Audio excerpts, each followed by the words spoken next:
Olá, minha gente! Estamos aqui em mais um vídeo do canal da professora Evelyn, enfermeira, especialista em saúde da família e comunidade. E hoje nós vamos continuar o assunto de sala de vacina, conversando um pouquinho sobre normas e rotinas e realizando algumas questões, tá?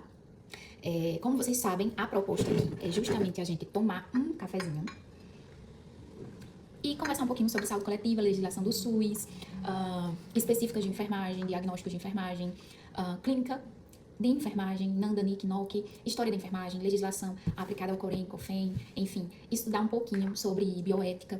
Então, como essas áreas são as minhas áreas de maior experiência e de concentração, eu vou estar aqui, inclusive saúde do idoso também, tá? Que eu sou qualificada em saúde integral pessoa idosa. Então, eu vou estar aqui com vocês discutindo essas questões para ajudar o pessoal que está revisando específica a pegar aí o embalo das questões e também do conteúdo, tá bom? Vamos lá?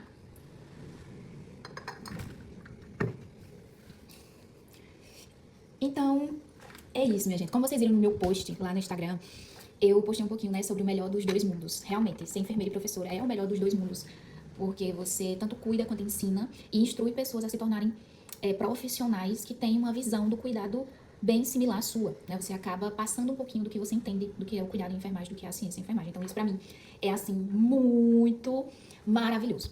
E aí, hoje a gente vai conversar um pouquinho sobre sala de vacina. Então, gente, inicialmente nós vamos falar sobre o controle de validade das vacinas. E aí, dentro dessa perspectiva, nós vamos ter o método PVPS, tá? Que é primeiro que vence, primeiro que sai.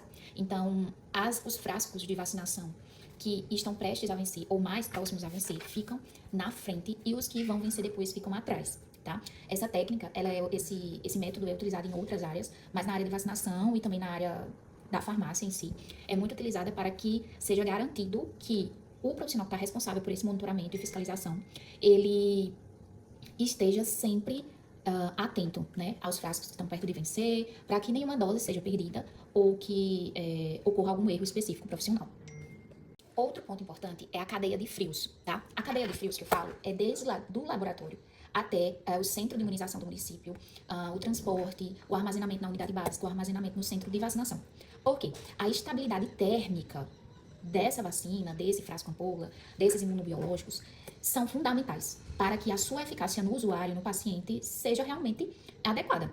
Porque, pensa comigo, se uma vacina ela não tem uma estabilização térmica dentro dos parâmetros que o laboratório pede, dentro dos parâmetros que a Anvisa pede, dentro dos parâmetros do nosso manual de normas e rotinas, como é que vai se garantir uma estabilidade? Visto que a gente trabalha ali com componentes muito sensíveis, tá? Então, imunobiológicos são componentes muito sensíveis. Então, desde de sempre vocês anotem e tomem nota disso.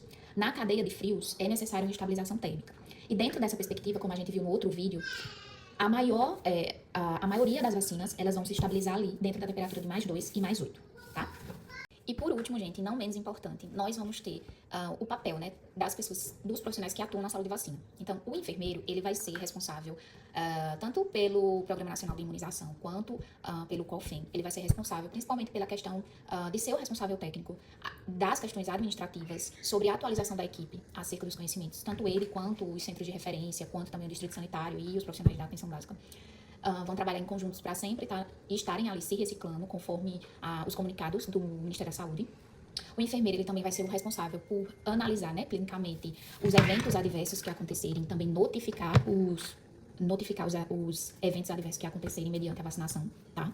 Porque a gente sabe que existe e acontece sim reações adversas com o imunobiológico. Então o enfermeiro vai ser responsável por avaliar essa situação clínica e também notificar, tá? O Ministério da Saúde. E aí o técnico de enfermagem, ele normalmente vai estar mais ligado à questão operacional, tá? De manipulação, de organização da sala, de administração da vacina. Isso não exclui a possibilidade do enfermeiro também administrar, tá? Eu, por exemplo, atuei na Covid-19, vacinei muitas pessoas, sou enfermeira, atuei nas campanhas e tudo, mas a equipe estava ali conjunta porque era uma situação de emergência e também na atenção básica, né? A gente também atua em sala de vacina, mas normalmente o papel do técnico vai estar mais ligado a essa questão operacional, tá?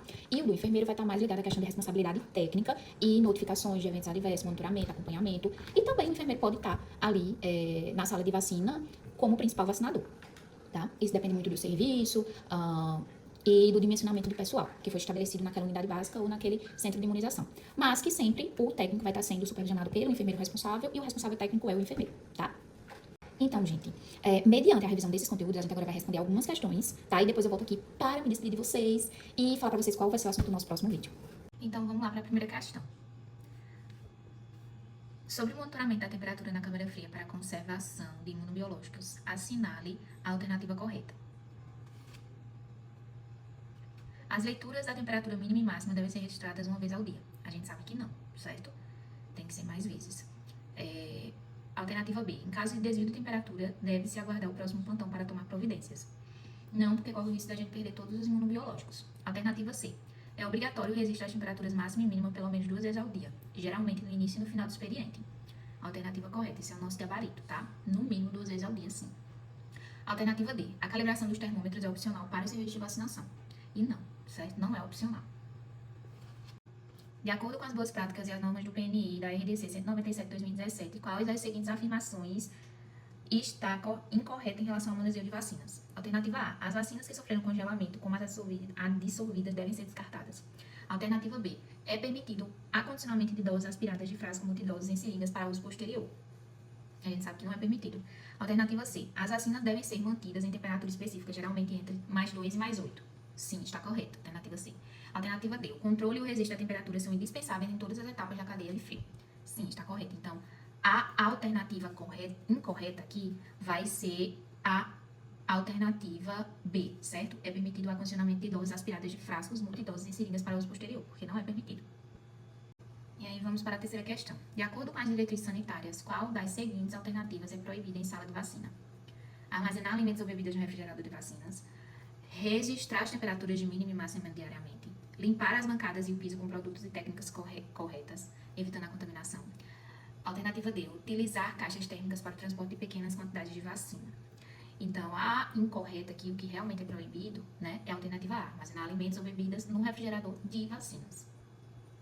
Vamos para a nossa última questão de hoje. De acordo com o Manual da Rede de Frios do PNI, qual o objetivo principal da organização de um refrigerador para vacinas? Alternativa A, maximizar o espaço interno, armazenando o maior número possível de produtos.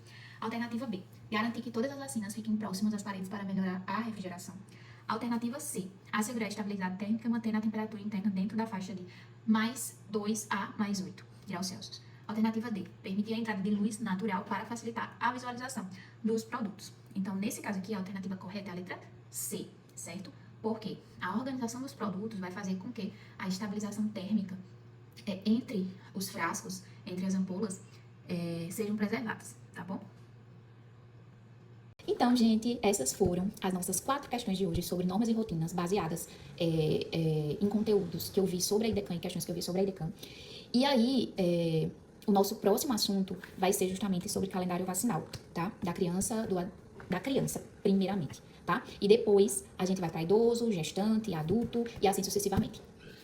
Um abraço, e eu vou deixar aqui o link do meu fone, que eu esqueci da outra vez, mas é um fone muito bom, tá? Tanto o microfone quanto a qualidade do áudio, tá? O isolamento dele para o ambiente externo, se você sempre escuta músicas ou conteúdos em um som muito alto, um volume alto, não é tão bom o isolamento externo. Mas para quem gosta, né, de abafamento, né, o abafamento, a qualidade do som, a qualidade do microfone e duração de bateria, viu, gente? Às vezes eu carrego 10 minutinhos, eu passo ali, tipo, 2 dias usando ele, dentro do meu perfil de consumo, né? Mas é isso, gente, um abraço e até mais.